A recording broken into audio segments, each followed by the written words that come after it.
அவ்வளவுதான் சொல்லுவியா? அவ்வளவுதான் சொல்லுவியா? மசாலா படம் குஜாலா இருக்குது. மசாலா தான் அது தேவை. அதுக்கு ஒரு ஆடியன்ஸ் இருக்காங்க. அது குஜால், அதையும் சேர்த்திருக்காரு. ஃபைட் பியூட்டிஃபுல், அருமை. ஒரு லேடியை வச்சு பண்ணியிருக்காரு. அந்த லேடி எங்க ஓடி போச்சா? ஹீரோயினியா? இனி வரவே கூடாது, தமிழ் சினிமா பக்கம் வரவே கூடாது. நேற்று இல்லை இன்று இல்லை என்றுமே சின்ன பட்ஜெட் படங்களுக்கும் அதன் தயாரிப்பாளர்களுக்கும் அரணாய் விளங்கும் தயாரிப்பாளரும் விநியோகஸ்தர் சங்க தலைவருமான கே ராஜன் அவர்களை பேச அழைக்கிறேன்.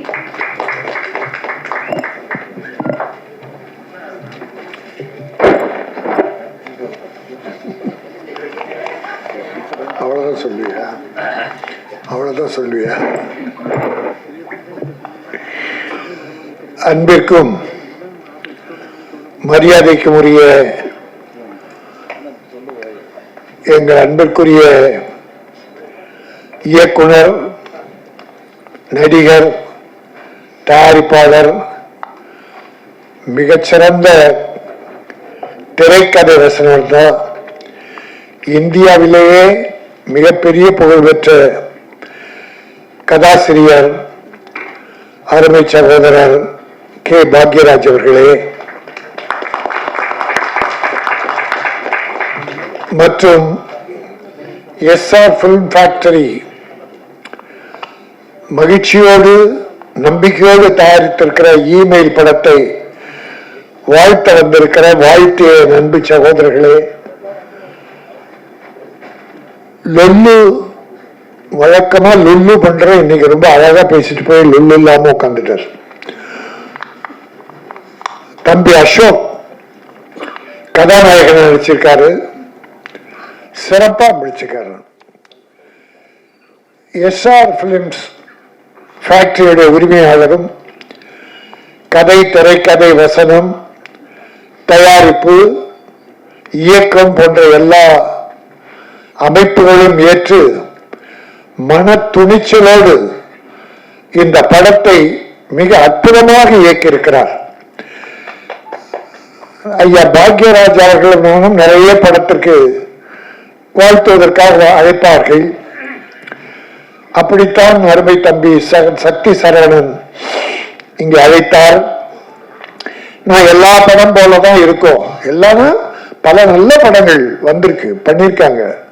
ஒரு சில படங்கள் ஒரு மாதிரி இருக்கும். சரி, நம்ம எல்லாத்தையும் ஒரே லெவல் பார்க்க முடியாது. ஆனா இந்த படத்தை நான் சுமாரா நினைச்சுதான் வந்தேன். ஆனா ரொம்ப அற்புதமா, இது ஒரு சின்ன படம் சொல்லவே முடியாது. சின்ன படமே இல்லை, நல்ல படம். செலவுகள் பண்ணிருக்காங்க, ரிச்சா பண்ணிருக்காங்க. ஒரு மசாலா படம் குஜாலா இருக்குது.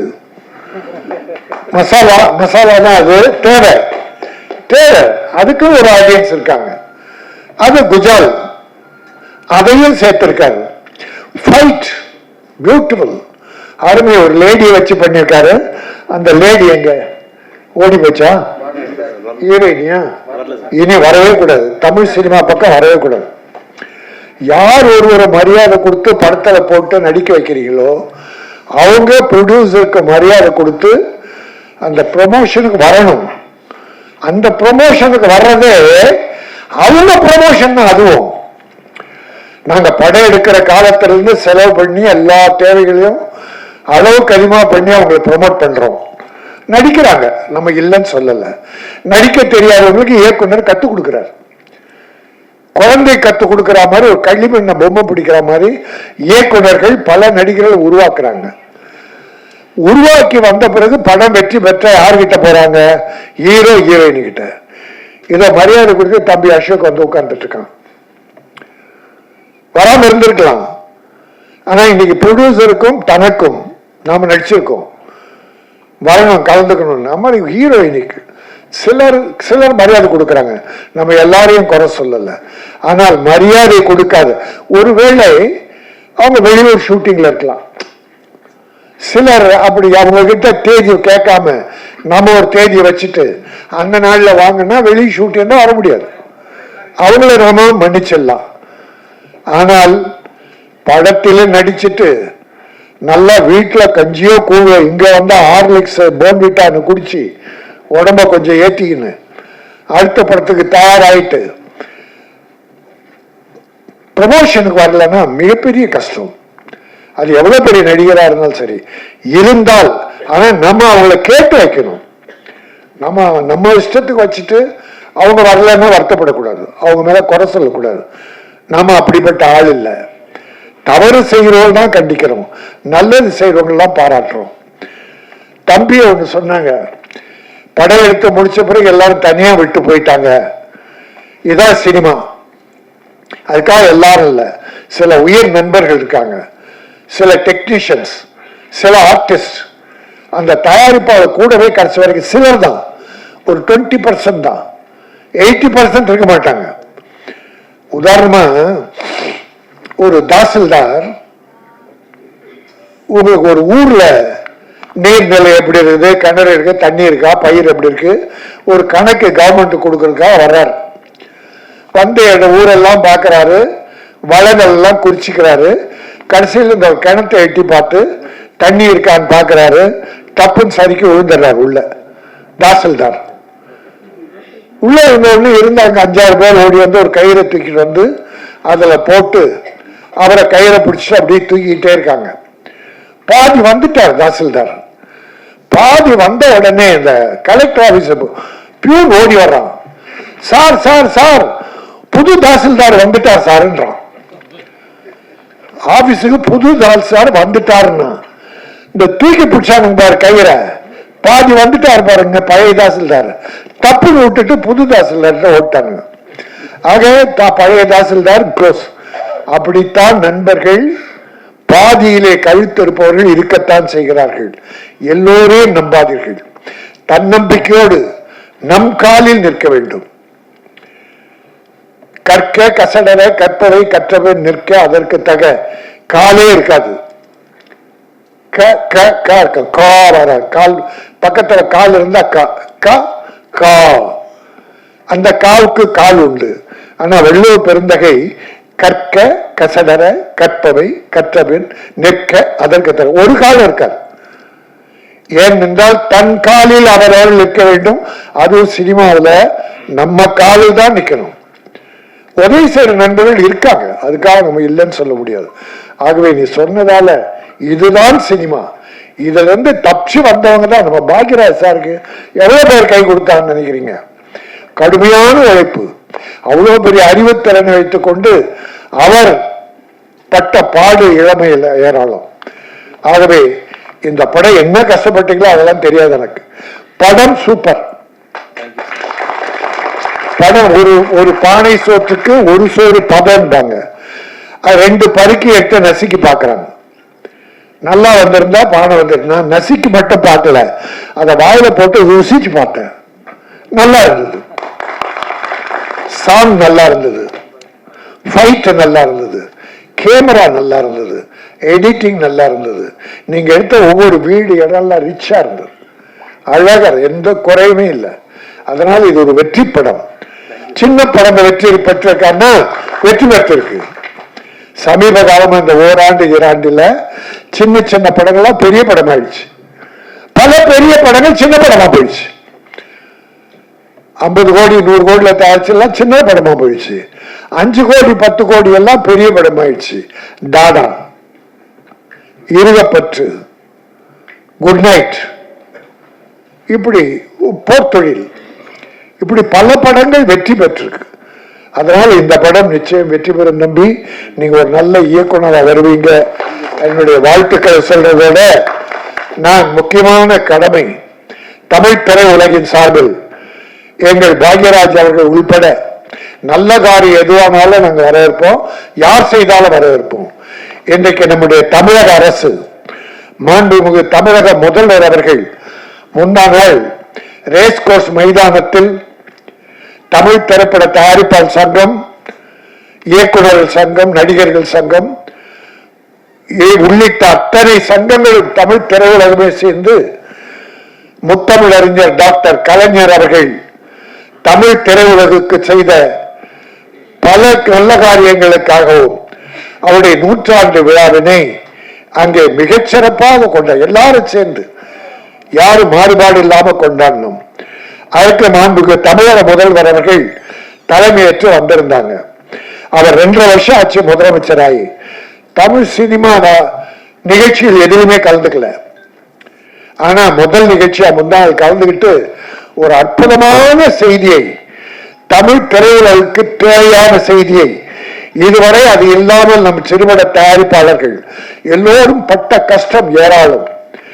ஒரு வீடு போய் ஷூட் பண்ணனா 15,000, 50,000, 1 லட்சம் கேட்கிறான் சார் ஒரு நாள் ஷூட்டிங்க்கு. தெருவில் ஷூட் பண்ணலான்னு பெர்மிஷன் வாங்கி பண்ணா போலீஸ் லஞ்சம் கேட்கிறான் சார். தலைமைச் செயலகத்தில் பர்மிஷன் வாங்கி ஊட்டியில போனா அங்க இருக்கிற அதிகாரிகள் போலீஸ் லஞ்சம் கேட்கிறான்.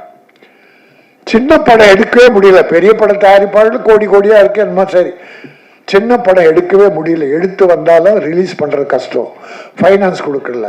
ஆனால் மாண்புமிகு தமிழக முதல்வர் அவர்கள் மிக அற்புதமான ஒரு திட்டத்தினை அறிவித்து ஒரு பால் சினிமா உலகம் எல்லாத்திலேயே எல்லோரும் வயிற்றிலும் பால் ஊற்றி இருக்கிறார்கள்.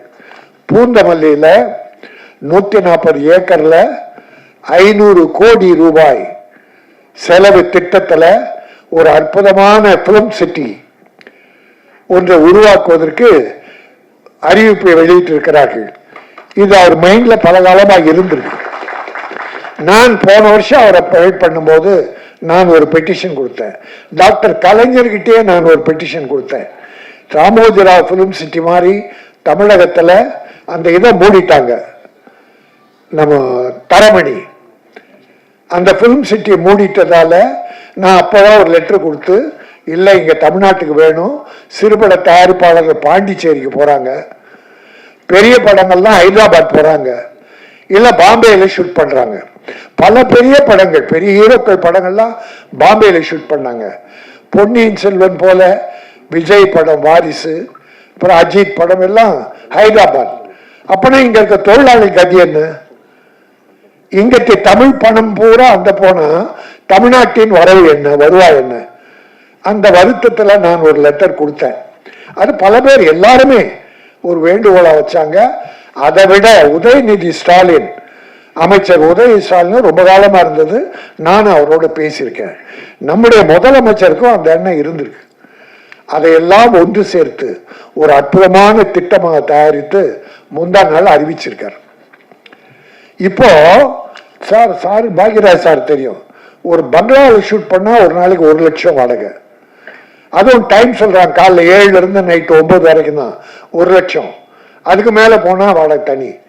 ஒரு சின்ன படம் எடுக்கலான்னு ஒரு குடிசை வீட்டுக்கு போனா அவன் 10,000 கேட்கிறான். இப்படி செலவினங்கள் ஏராளமா போயிடுது. ஆகவே தமிழக முதல்வர் அவர்கள் இப்போது அறிவித்திருக்கிற இந்த அற்புதமான திட்டத்தை தமிழ் திரைப்பட தயாரிப்பாளர்கள் அத்தனை பேரும் வரவேற்கிறோம். சிறு முதலீட்டு பட தயாரிப்பாளர்கள் மனமாற வரவேற்கிறோம். மிகப்பெரிய செலவு 40% குறையும். படம் தயாரிக்கிறதுல இப்ப தயாரிக்கிறதுல 40% குறையும். அப்புறம் ஈஸியா பூந்தமல்லி போயிட்டு அழகா எடுத்துட்டு வந்துடலாம். அது மட்டும் இல்ல, உங்களுக்கு நான் தமிழக முதல்வரை அவங்க திட்டம் போடுறாங்க, அதுக்கு ஒரு குழு அமைச்சிருக்காங்க. நான் என் சார்பில் வேண்டிக் கொள்வது, இங்க அறிவிச்சிட்டீங்க, அந்த இடத்துல முதல்ல சிறுபட தயாரிப்பாளர்களுக்கு தேவையான படமெடுப்புக்கு தேவையான வீடு, கோயில், panchayat, police station, hospital, court, கிராமப்புறம், நகரப்புறம், இதை முதல்ல வடிவமைச்சு செய்ய ஆரம்பிச்சுட்டு ஒரு 6 மாசத்துல 1 வருஷத்துல பண்ணா நம்ம சிறுபட தயாரிப்பாளர் அத்தனை பேரும் பெரும் பலன் அடைவார்கள். பெரிய படங்களுக்கு செட்டு கிட்டெல்லாம் அப்புறம் போடுங்க, அவங்க எப்போ ஒன்னா எடுத்துக்குவாங்க, அதுவும் ரெடி ஆகும். ஆக அந்த 140 ஏக்கரில் 500 கோடியில் ஒரு திரைப்பட நகர் உருவாகும் என்று மாண்புமிகு தமிழக முதல்வர்கள் அறிவித்தது தமிழ் திரையுலகத்தையே இன்பத்தில் மகிழ்ச்சியில் ஆழ்த்தி இருக்கிறது. நான் ஒரு வேண்டுகோளை கூட வச்சிருக்கேன், தமிழ் சினிமாவுக்கு கலைஞர் எல்லா முதலமைச்சர் நல்லா பண்ணியிருக்காங்க, நம்ம யாரையும் குறை சொல்ல. ஆனா எல்லாரை விட டாக்டர் கலைஞர் மிக அதிகமா பண்ணியிருக்காரு. முதல்ல 3 லட்சம் ரூபாய் மானியம் அறிவிச்சதே கலைஞர் தான். அதுக்கு பிறகு அந்த அம்மா 5 லட்சம், பிறகு இவர் 7 லட்சம் ஆக்கினார். ஆக்கி எல்லா பெரிய படங்களுக்கெல்லாம் கொடுத்தார். அத ஒரு 8 வருஷம் கொடுக்காம விட்டாங்க. இப்போ இந்த முதல்வர் மானியத்தை கொடுக்கிறார், அறிவிச்சு படம் எல்லாம் பார்த்துக்கிட்டு இருக்காங்க. ஆக டாக்டர் கலைஞர் வழியில் நமது முதலமைச்சர் மு.க.ஸ்டாலின் அவர்கள் தமிழ் திரையுலகை காப்பாற்ற இருக்கிறார்கள். சென்ற 5 ஆண்டுகள் அல்லது 10 ஆண்டுகளாகவே தமிழ் சினிமாவுக்கு சிறு முதலீட்டு பட தயாரிப்பாளருக்கு பெரிய சோதனைகள், வேதனைகள், நட்டங்கள், கஷ்டங்கள். ஆனால் இந்த திரைப்பட நகர் உருவாகிவிட்டால் நிச்சயமாக ஒரு 40% சிரமம் குறையும், செலவு குறையும். அப்படிப்பட்ட திரைப்பட நகருக்கு டாக்டர் கலைஞர் திரைப்பட நகர் என்று பெயர் வைக்க வேண்டும் என்று நான் பணிவோடு முதல்வர் வேண்டி கேட்டுக் கொள்கிறேன். இந்த படம் இமெயில் நான் ஒரு போராட்டமே நடத்தினேன். ஆன்லைன் எத்தனை குடும்பங்கள் அழிந்து விட்டது, எத்தனை அடிக்ட் ஆயிடுறாங்க. ராத்திரி பகல் மாணவர்கள், எத்தனை மாணவர்கள் இறந்தோம். ஆக அதை தமிழக அரசு ஒரு தீர்மான சட்டமன்றத்தில் ஆன்லைன் தடை சட்டம் கொண்டு வந்து ஆளுநருக்கு அனுப்பினா அது அவரு சரியான கவனத்தை செலுத்தாம பண்ணி அப்புறம் அது கோர்ட்லயும் அது தோல்வி அடைஞ்சிச்சு. ஆனா உயிரை இழக்கிற, பொருள் நஷ்டப்படுகிற, குடும்பத்தை கெடுக்கிற ஆன்லைன் டிக்கெட்டுக்கு என்ன சட்டம், தடை சட்டம்? உயிரை விட என்ன இருக்கு? ஆகவே அப்படிப்பட்ட விஞ்ஞான வளர்ச்சி வேண்டும். ஆனா அந்த விஞ்ஞான வளர்ச்சி உயிர் பறிப்பதாக, குடும்பங்களை அழிப்பதாக இருக்கக்கூடாது என்பதான் வேண்டுகோள். இந்த இமெயில் படத்தின் மூலமாக ஒரு கிரைம், ஒரு த்ரில்லர், பல குடும்பங்களை கெட்டு போகிற விஷயங்களை சொல்லி அப்படி வேண்டாம், நல்வழிப்படுத்துகிற ஒரு படமாக அமைந்திருக்கும் என சொல்லி இயக்குனர் தயாரிப்பாளர் எஸ்.ஆர். ராஜன் அவர்களை இந்த கே. ராஜன் வாழ்த்துகிறேன். வாழ்க வெல்க. நன்றி, வணக்கம்.